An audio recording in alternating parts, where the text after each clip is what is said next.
Good afternoon and welcome to the Federal Executive Forum celebrating 17 years of profiling excellence in government IT mission programs.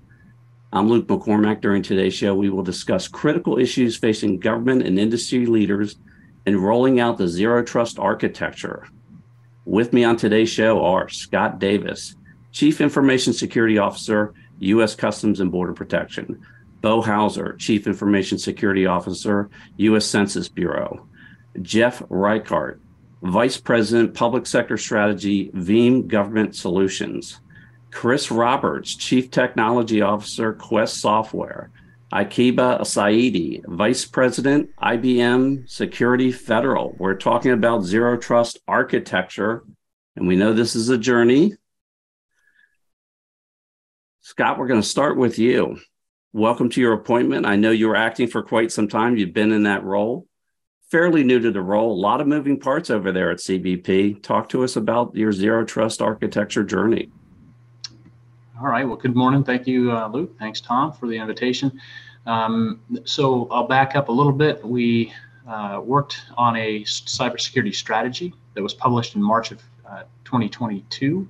It's our strategy for cybersecurity for CBP for 2022, FY22 through 24. So it gives us 3 years, and that lines up with the OMB memo for implementation of Zero Trust architecture. And fortunately, my CIO was having us lean forward in some of the things that the Zero Trust architecture incorporates. For example, there's the identity pillar. We had already looked at centralization of our identity capabilities and our platform within the cybersecurity directorate that I'm now honored to manage. So within that offering, we've got privileged account management, role management, and then authorization. So we've now incorporated about 150 applications and over 750, nearly 800 unique URLs. So that gives us simplified sign-on or single sign-on. It gives us multi-factor authentication as well as phishing resistant. We also incorporate login.gov. So that's for our public-facing applications that folks may be familiar with, like Trusted Traveler. Another area is the network pillar. We're one of the areas that's been putting in demonstrations and pilots of the Trusted Internet Connection 3.0. So we had Trusted Internet Connection 2.0. We're working towards 3.0, which will give us a lot of different capabilities. We also have an offering where we're working on network microsegmentation. So to give us the ability to reduce the blast radius if something, hopefully not, goes wrong, we'll be able to make sure that that segment is shunted off, improves our ability to respond and recover. We have a project plan. We did a gap analysis for across all of the Zero Trust architecture. We'll be briefing senior leadership. I have a briefing that I'm going to be giving to our CIO and as well as our deputy CIOs across all pillars. I did that gap analysis to make sure people had an understanding of what Zero Trust architecture means, and then finding out where we stand within CBP already, and then putting projects together to roll out to make sure that we hit that FY24 deadline. So those are some of the things that we've got going in within CBP. It sounds like you all are really on a tear there, and I know Sonny's very aggressive in posturing. A nice lineup on the budget. I think that's great, and it appears that a lot of folks are really making sure that the identity management piece is first and foremost. Bo, how about over at U.S. Census Bureau? I know you've been on this same journey ever since. Well, quite frankly, before the OMB guidance came out. Right. Yeah, we did a lot of preparation for the 2020 census, and that really kind of put us on this path. So we were well placed when the guidance came out, but it was still a struggle for us, and it's a big shift for a lot of sort of traditional IT folks, and so we kind of struggled through that. We gained a pretty good understanding of sort of the pillars on the left, which is the identity and the device and the session elements of the requester, right? The requester coming in to access something.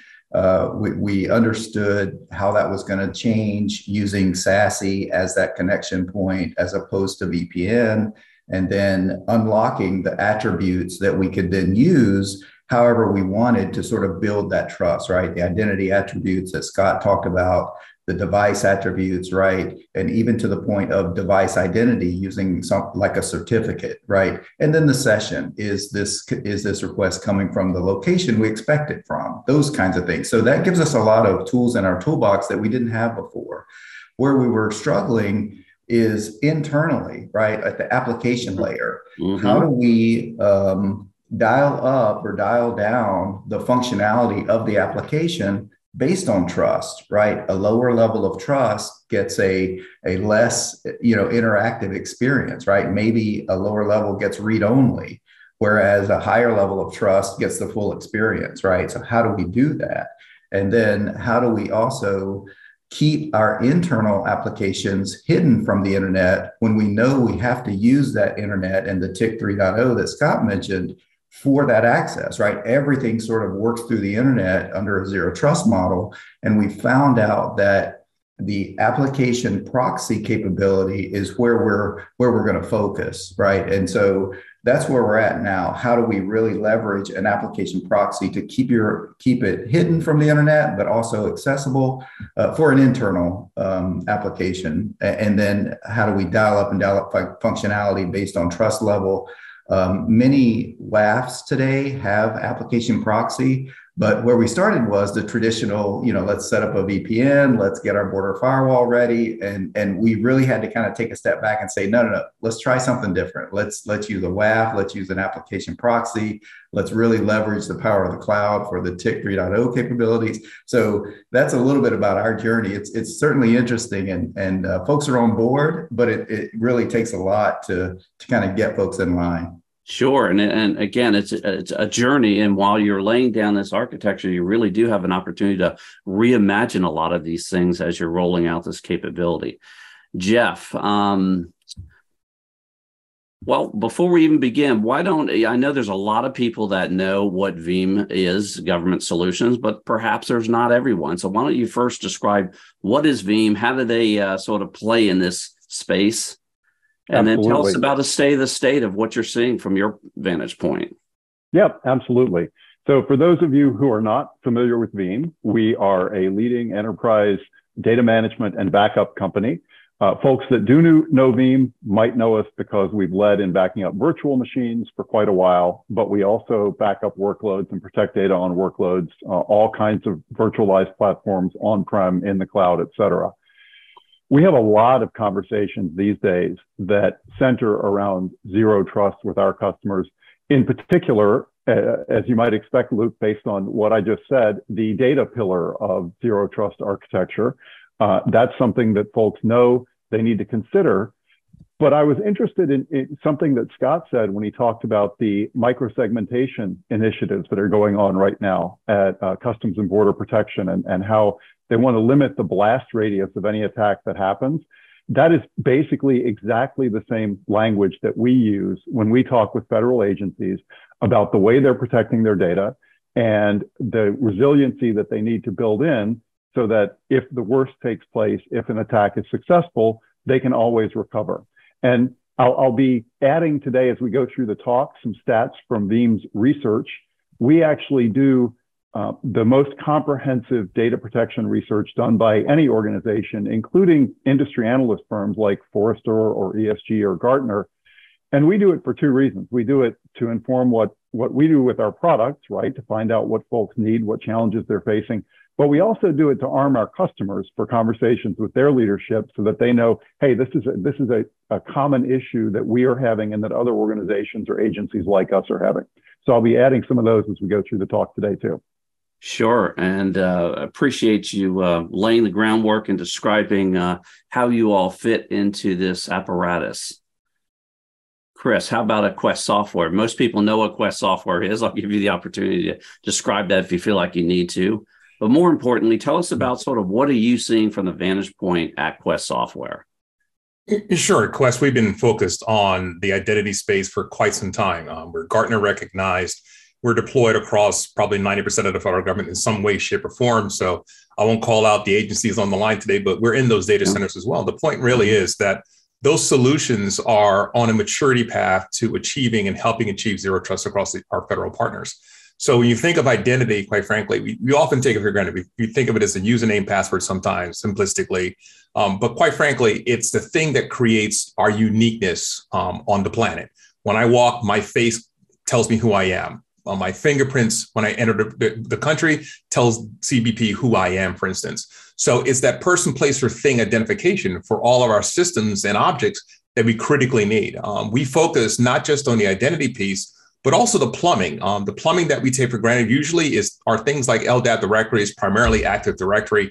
Most of the really significant breaches we've had involved a compromised credential that started with Active Directory. So someone compromised an attack path. They figured out exactly a vulnerable service account or God forbid, an actual end user with admin privileges, and were able to laterally move across an organization. The idea around zero trust, or least privilege, as I grew up knowing it, quite frankly, was to really stop that type of activity. So we focus in on the nodes, the users, the data, but now more importantly, even the APIs, because we know that there are applications that have APIs embedded, that they make calls to different services outside of the organization, for instance, on the public internet, for instance, that basically can serve as an entry point for malware, for ransomware, or worst case scenario, a threat actor to actually gain control of an enterprise. So those are the things we actually focus on, and our solutions are broad in that category. But identity, now we found out, quite frankly, is literally the next perimeter. So the moat is gone, so to speak. No question about it. And identity becomes such a key piece of that. No question that these bad actors have used that playbook over and over. And it's pretty frightening when you start thinking about machine-to-machine identity management. So I appreciate all the work that Quest is doing there. Akiba, how about at IBM? A lot of different moving parts there. You all have such a broad viewpoint. Tell us what you're seeing from the vantage point of IBM. Yeah, sure. So I think one thing, well, we're seeing progress. There's no question about that when it comes to zero trust. It is still very much the focus, very much a top of mind for a lot of organizations. But we are seeing progress. I think over the summer we had a report, just to give some statistics, and then I'll kind of give more of some anecdotes that I've just been seeing based on engagement within the industry and clients. So over the summer, we produce every year, this is our 17th year, cost of a data breach. And last year was the first year we actually started to measure implementations of zero trust. And the movement was from 35% of organizations identifying as deploying zero trust architectures up to 41% this year. And we were also able to measure an overall cost savings of those that are implementing zero trust implementations, $1 million and slightly above. So there is some measurable progress, and that's a study of 550 breaches around the world. So that's a bit of a global statement of what I just described. I think there's definitely progress on agreeing on the definitions. I think there was a lot of chaos and confusion about, single vendor implementations or, deploy this and you've got your zero trust magic push button architecture. There is absolutely no magic button in zero trust. And I think you used the word that I'm now more consistently hearing everyone reflect, which is it's a journey. DoD just came out, in the last few months talking about getting to a zero trust architecture by 2027. That's a journey, right? And they've been on it already for a period of time.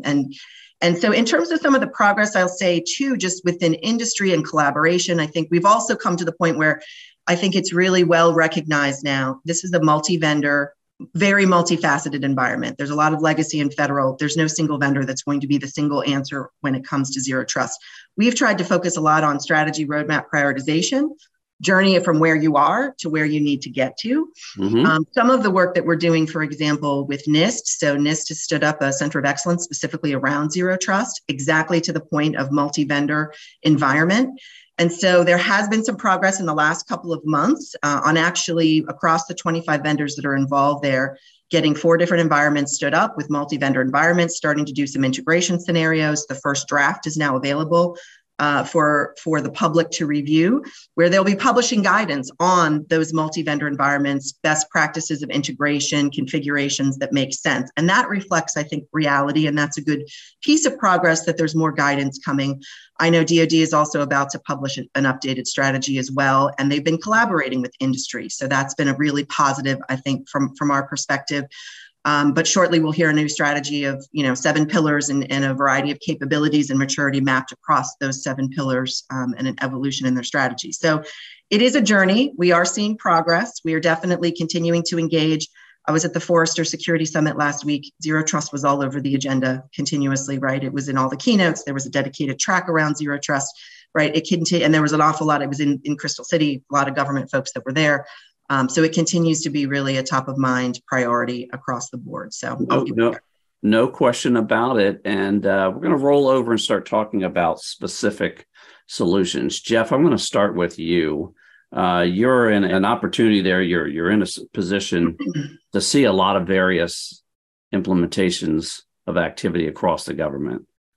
Give us an example of one you'd like to highlight. So what I'd like to do, rather than talking a lot about Veeam customers, because we have a lot, is talk about statistically what we have seen in terms of data attacks on data in the federal space. And so we did a survey that was released back in February. 3,400 organizations worldwide, statistically significant percentage were public sector and federal, so we could extrapolate good data from that.